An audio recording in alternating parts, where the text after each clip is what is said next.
आज मैं आपको प्राइस एक्शन के सबसे इम्पोर्टेंट कॉन्सेप्ट के बारे में बताने जा रहा हूँ, जिसका नाम है सप्लाई एंड डिमांड। किसी की वजह से किसी भी एसेट में सपोर्ट या रेजिस्टेंस बनता है। अब इसी टॉपिक के बारे में क्यों मैं बात करने जा रहा हूँ, इसकी वजह ये है क्योंकि जब बिगिनर्स होते हैं हम ट्रेडिंग में, तो करते क्या है कि जब प्राइस ऊपर जा रहा है, नीचे थोड़ा सा रिट्रेस किया, उसको हमने रेजिस्टेंस मान लिया। इसी तरह जब नीचे जा रहा है, थोड़ा सा ऊपर रिट्रेस किया, तो हमने उसको डिमांड मान लिया, यानी सपोर्ट। ऐसा होता नहीं है। जब इस तरह ट्रेड की लोग करते हैं तो होता क्या, इसमें ऐसे हिट होते हैं, फिर वो समझते हैं यार सपोर्ट रेजिस्टेंस पे तो काम ही नहीं होता, इसमें बार बार ऐसे हिट हो जाता है। इसकी मेन वजह ये है कि हम इसके पीछे की लॉजिक नहीं जानते, और इस वजह से सप्लाई डिमांड जानना बहुत ज़रूरी है। इसका काफ़ी बढ़िया एग्जाम्पल जॉन जे मर्फी के बुक में लिखा गया है। बुक काफ़ी बढ़िया, आप देखिएगा अगर मौका मिलेगा आप उस बुक को। उसमें बताया गया है कि सप्लाई डिमांड बनता कैसे है, यानी सपोर्ट और रेजिस्टेंस। इसके पीछे की वजह हम इस वीडियो में जानेंगे। और हाँ, अगर आप बिगिनर हैं तो इस वीडियो को ज़रूर से ज़रूर देखें, काफ़ी हेल्पफुल है आपके लिए। Hello everyone, this is Rakesh. इस प्राइस सेक्शन में हम सप्लाई और डिमांड के बारे में पढ़ने जा रहे हैं, जिसमें एक्यूमुलेशन, कंसोलिडेशन और डिस्ट्रीब्यूशन इस कॉन्सेप्ट पे बेस्ड है। और इस कॉन्सेप्ट को सर रिचर्ड विकॉफ्स ने दिया था। इसकी हेल्प से हम समझेंगे सप्लाई डिमांड, यानी सपोर्ट और रेजिस्टेंस बनाना लाइव चार्ट पे। उसको बनाने के पहले हमको ये कॉन्सेप्ट जानना ज़रूरी है, इनबैलेंस और इम्बैलेंस ये बनते कैसे हैं, आइए हम जानते हैं। इस कैंडल को एक्यूमुलेशन बोलेंगे, इन डिसीजंस और पिन बार कैंडल्स को हम कंसोलिडेशन बोलेंगे, और नेक्स्ट कैंडल जो बनेगी उसको हम डिस्ट्रीब्यूशन बोलेंगे। अब से मैं इन कैंडलों को शॉर्ट में बोलूँगा ए, और इस कंसोलिडेशन कैंडल को सी और डिस्ट्रीब्यूशन कैंडल को डी बोलेंगे। इम्बैलेंस क्रिएट कब होता है, जब मार्केट रैली करती है एक साइड में, ऊपर या नीचे, ट्रेंडिंग मार्केट हो, तो आप देखते होंगे कि मार्केट साइडवेज हो जाती है। साइडवेज होने की वजह ये होती है कि उस टाइम पे बायर्स और सेलर्स इक्वल हो जाते हैं। उनके इक्वल होने की वजह से मार्केट साइडवेज हो जाती है। तो इस कंडीशन को इनबैलेंस कहते हैं। समझ में आया? इस कंडीशन को इनबैलेंस कहते हैं। अब इम्बैलेंस कंडीशन जानते हैं क्या होता है। इम्बैलेंस क्रिएट होता है जब बायर्स या सेलर्स, इन दोनों में से कोई एक बढ़ जाए। अब वो बायर्स हो सकते हैं या सेलर्स हो सकते हैं, जो बढ़ेंगे मार्केट उन्हीं के डायरेक्शंस में मूव करेगी। जब बायर्स ज़्यादा होते हैं सेलर्स से तो मार्केट ऊपर जाएगी, और जब सेलर्स ज़्यादा होंगे बायर्स से तब मार्केट नीचे जाएगी। ये ए कैंडल है एक्यूमुलेशन, कंसोलिडेशन सी कैंडल्स और डी कैंडल्स। हमेशा एक्यूमुलेशन और डिस्ट्रीब्यूशन ये कैंडल्स जो होंगी वो मोरू बाजू टाइप की होंगी, बड़ी कैंडल, बिग कैंडल्स। और जो आपकी कंसोलिडेशन कैंडल्स हैं, जो इनकी आप बॉडी पे इनके ध्यान दीजिएगा, ये जब भी बनेंगी आप या लाइव चार्ट में जब देखेंगे सपोर्ट रेजिस्टेंस बनाएंगे, तो जो कंसोलिडेशन कैंडल होंगी ये इनकी जो बॉडी वो 50% होगी, यानी इनकी जो पूरी कैंडल की बॉडी है वो बिग के 50% की होगी, यानी बीच में कहीं इनकी बॉडी बनेगी। आइए समझते हैं कि बॉडी इनकी बनेगी कैसे। इनकी बॉडी जब भी बनेगी, मान लीजिए कैंडल यहाँ पे ओपन हुई और ये यहाँ तक गई, फिर कैंडल आके क्लोज होगी यहाँ कहीं। ऐसी कैंडलों को हमें जब हम सपोर्ट और रेजिस्टेंस बनाएंगे तो इनके बॉडी पे ध्यान देंगे, ये 50% रहेगी ये कैंडल। ये हो गया आपका एक्यूमुलेशन, ये हो गया कंसोलिडेशन और ये हो गया डिस्ट्रीब्यूशन। और हाँ, ध्यान दीजिएगा, इनको जब भी आप ड्रा कीजिएगा लाइव चार्ट पे तो कोशिश कीजिएगा इन कैंडल्स को आप बड़े टाइम फ्रेम पे देखिएगा, क्योंकि जो एक्यूमुलेशन आपको इस कैंडल में दिख रही है बड़ी कैंडल, ये कोई 1 मिनट या 5 मिनट की नहीं है। यहाँ पे जो एक्यूमुलेशन हुआ काफ़ी बड़े टाइम फ्रेम पे, जैसे हावरली पे देखेंगे या डेली पे।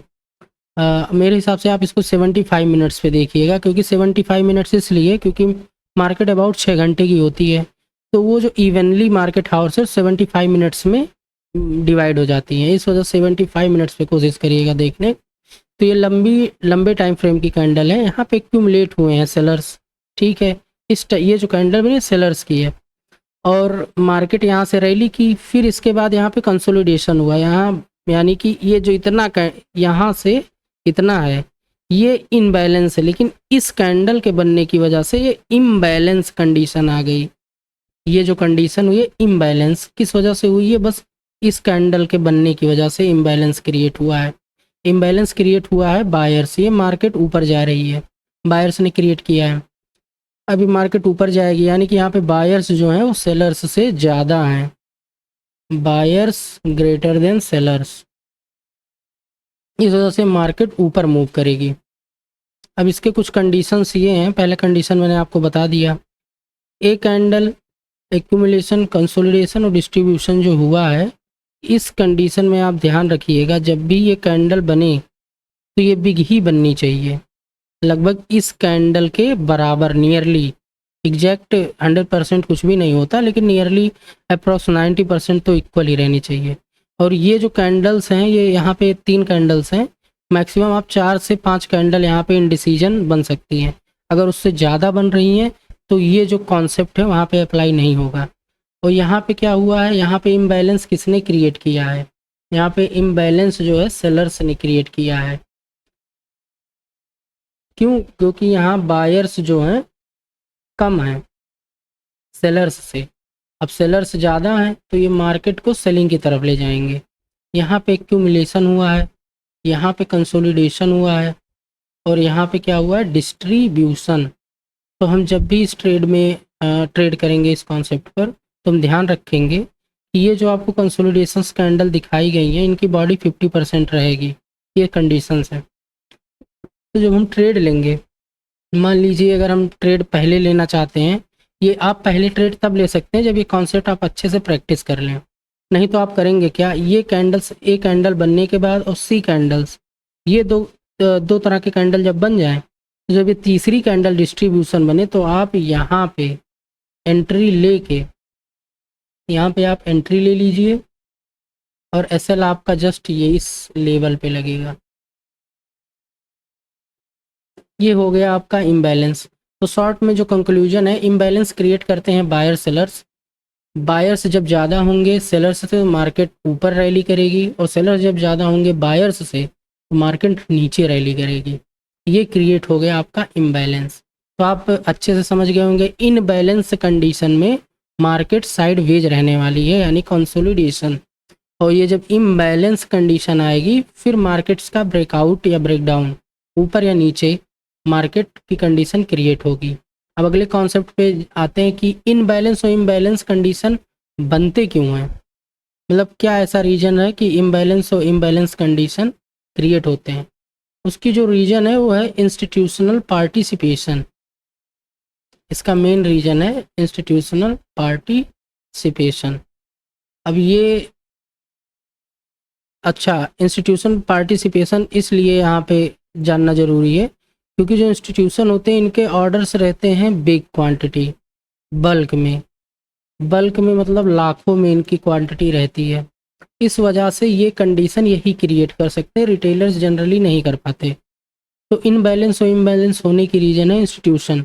इसे हम समझ सकते हैं इंस्टीट्यूशनल फुटप्रिंट्स, यानी कि जब कोई भी एसेट रैली करने वाला हो ऊपर या नीचे, तो हम इन कंडीशंस को देख के समझ सकते हैं कि हमें एंट्री और एग्जिट कब लेनी है। तो हम करेंगे क्या, अगर मान लीजिए मार्केट रैली कर रही है, रैली की रैली, अब मान लीजिए यहाँ पे आपका रिवर्सल आने वाला है, तो आप इन कॉन्सेप्ट की मदद से आप वहाँ पे सप्लाई बना सकते हैं, यानी कि रेजिस्टेंस। सप्लाई को ही रेजिस्टेंस कहते हैं। जो रेजिस्टेंस बनता है वो सेलर्स बनाते हैं, और इस सप्लाई को सेलर्स क्रिएट करते हैं। तो आप वहाँ पे ये चीज़ देख सकते हैं कि जब कैंडल ये रिवर्सल आएगी तो इस तरह का कैंडल बनेगा ऊपर अप साइड में, और इस तरह का कैंडल बनेगा नीचे डाउन साइड में। तो ऊपर के कंडीशंस में होगा क्या, यहाँ पे आपको ये जो कैंडल है एक्यूमुलेशन कैंडल, यहाँ पे ग्रीन कलर की बनेगी, और यहाँ पे मान लीजिए कुछ 2 3 या 4 आपको दिख सकते हैं कंसोलिडेशन कैंडल। ये आपका हो गया एक्यूमुलेशन, ये कंसोलिडेशन, और डिस्ट्रीब्यूशन कैंडल आपका ऐसे कुछ इस तरह दिखेगी। आप यहाँ पे एंट्री ले सकते हैं, एंट्री लिए और यहाँ का एसएल आप लगा दिए। ठीक, हम आपको लाइव चार्ट में बताएंगे, अभी आप ये कॉन्सेप्ट समझ जाइए। लाइव चार्ट में मैं आपको बताऊंगा एग्जैक्ट कि ये कंडीशंस बनते कहाँ हैं, जहाँ से रिवर्सल मैक्सिमम 80% वो इसी कॉन्सेप्ट पे बेस्ड है। कोई भी रैली अप या नीचे आप पहले जान जाएंगे और सही एसएल और सही एंट्री इसकी मदद से आपकी हो जाएगी। और इंस्टीट्यूशनल पार्टिसिपेशन की वजह से ये कैंडल्स बनते हैं, इन्हें कहते हैं इंस्टीट्यूशनल फुटप्रिंट। इनकी मदद से आप सही जगह एंट्री और एग्जिट ले सकते हैं। डिमांड जो है वो सपोर्ट होता है जिसे बायर्स बनाते हैं, और सप्लाई जो कि रेजिस्टेंस होता है जिसे सेलर्स बनाते हैं। ये चीज़ आप ध्यान दे रखिएगा। अब आगे वाले कॉन्सेप्ट में हम पढ़ेंगे मूव। इंस्टीट्यूशनल पार्टिसिपेशन, अब ये होता कैसे है इंस्टीट्यूशनल पार्टिसिपेशन, ये तो हमने आपको पहले ही बता दिया। Imbalance indicates there is a institutional participation where demand exceeds supply, यानी कि जब बायर्स ज़्यादा हो जाते हैं सेलर्स से। This area having institutional Anfield by order, Anfield का मतलब होता है ऐसे ऑर्डर्स जहां पर इंस्टीट्यूशनल इंटरेस्टेड हैं बाई करने के लिए। ऐसे जोन जब आप देखते हैं जब कोई शेयर गिरता रहता है तो कहीं पे रुका, वहाँ पे बहुत से लोग बाई कर लेते हैं क्या समझ के कि यहाँ पे सपोर्ट है, लेकिन सपोर्ट होता नहीं है। फिर वो और गिरने लगता है, वहाँ से वो रुकेगा वहीं पे जहाँ पे इंस्टीट्यूशनल इंटरेस्टेड होंगे बाई करने के लिए। और वो चीज़ हम पता कर पाएंगे इस वजह से, इस कॉन्सेप्ट से हम पता कर पाएंगे कि ऐसा हो क्यों रहा है। चलिए इसको थोड़ा क्लियर कर देते हैं ताकि अच्छे से आपको दिखे। तो इस वजह से जो है इंस्टीट्यूशनल फुटप्रिंट्स को जानना ज़रूरी है, इस वजह से हम सही जगह एंट्री और एग्जिट ले पाएंगे। लिखा है यहाँ पे this buying candle shows institutional participation as well imbalance in price. ये वाली कैंडल आपको इम्बैलेंस दिखा रही है। ये देखिए यहाँ पे आपका एक्यूमुलेशन हुआ, सेलर्स ने क्रिएट किया, मार्केट ने नीचे रैली की, उसके बाद कंसोलिडेशन हुआ, मार्केट साइडवेज रही। ये बड़े टाइम फ्रेम पे हो रहा है, 1-2 मिनट या 5 मिनट पे आप देखेंगे तो वहाँ पे कम से कम 100 से 200 500 कैंडल्स आपको दिख सकती हैं कंसोलिडेशन फेज में। कहो पूरे दिन साइडवेज रहे मार्केट। तो यहाँ पे एक्यूमुलेशन हुआ, सेलर्स एक्यूमुलेट हुए, यहाँ पे कंसोलिडेशन हुआ। अब यहाँ दो कंडीशंस हो सकती हैं, या फिर सेलर्स यहाँ पे हावी हो जाएं बायर्स पे और फिर से नीचे रैली कर दें, तो उस कंडीशन में कंटिन्यूएशन पैटर्न बन जाएगी। ये हम आपको नेक्स्ट वीडियो में बताएंगे, अभी बेसिक्स आपको बता रहे हैं। इंस्टीट्यूशनल पार्टिसिपेशन होने की वजह से ये कैंडल्स क्रिएट हुई जहाँ पे बायर्स ने ओवरटेक कर दिया सेलर्स को। ये होती है रिवर्सल। ये कंडीशन जब बनती है जब मार्केट लगातार जो है फॉल हो रही हो, फिर यहाँ से रिवर्सल आता है। ये मार्केट फॉल हुई, यहाँ पे कंसोलिडेशन हुआ। अब अगर बायर्स यहाँ पे ज़्यादा हुए तो मार्केट ऊपर जाएगी, अगर सेलर्स क्रिएट किए तो कंटिन्यूएशन पैटर्न बन जाएगी। कंटिन्यूएशन पैटर्न्स का थोड़ा सा मैं आपको बता दे रहा हूँ। कंटिन्यूएशन पैटर्न में सेम यही आप इस पे ये कैंडल्स बनेंगे। इसमें होता क्या है, यहाँ पे एक रेड कैंडल बनेगी, यहाँ पे 1 2 3 4 इस तरह के 50% बॉडी वाले इनडिसीजंस कैंडल बनेंगे। ठीक, ये 2 3 4 मैक्सिमम 5 हो सकते हैं। 5 से अगर ज़्यादा बने तो वहाँ पे ये कंडीशन जो है अप्लाई नहीं करेंगे कॉन्सेप्ट। फिर उसमें होगा क्या, फिर यहाँ से एक जो है रेड कैंडल बनेगी, ये बना तो ये कंटिन्यूएशन पैटर्न हो जाएगा। तो इंस्टीट्यूशनल फुटप्रिंट्स हैं जिनकी मदद से हम जान सकते हैं कि ये चीज़ बन कैसे रही है। Where supply exceeded demand, this area having institutional unfilled sell order. इसका मतलब ये होता है कि जब सप्लाई यानी कि सेलर्स ओवरटेक करते हैं डिमांड को, तो उस जोन को सप्लाई जोन कहते हैं। यहाँ पे सेलर्स ज़्यादा हैं और बायर्स कम हैं, सेलर्स ज़्यादा हैं और बायर्स कम हैं। In this condition A supply zone form. इसमें होता क्या है कि जब सेलर्स हावी होते हैं, देखिए यहाँ पे बायर्स की कैंडल है इसको पूरी तरह इंगल्फ कर लिया ये कैंडल सेलर्स की। जितने यहाँ पेंडिंग ऑर्डर थे इंस्टीट्यूशनल के सेलिंग के, वो एग्जीक्यूट हो गए, और यहाँ पे क्वांटिटी बायर्स की कम है, यानी कि बायर्स कम है इंटरेस्टेड अब इसको ऊपर ले जाने में, तो वहाँ पे प्राइस रिवर्सल आ जाता है। तो in this case supply zone formed. अब नेक्स्ट हम समझेंगे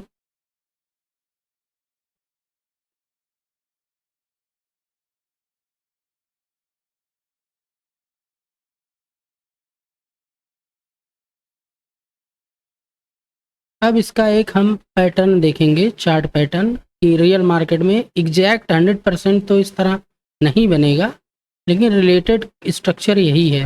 अब इसमें हमें देखना क्या है, इसमें हमें ये देखना है कि ये डिमांड और सप्लाई जोन है। एक second, I have to erase this.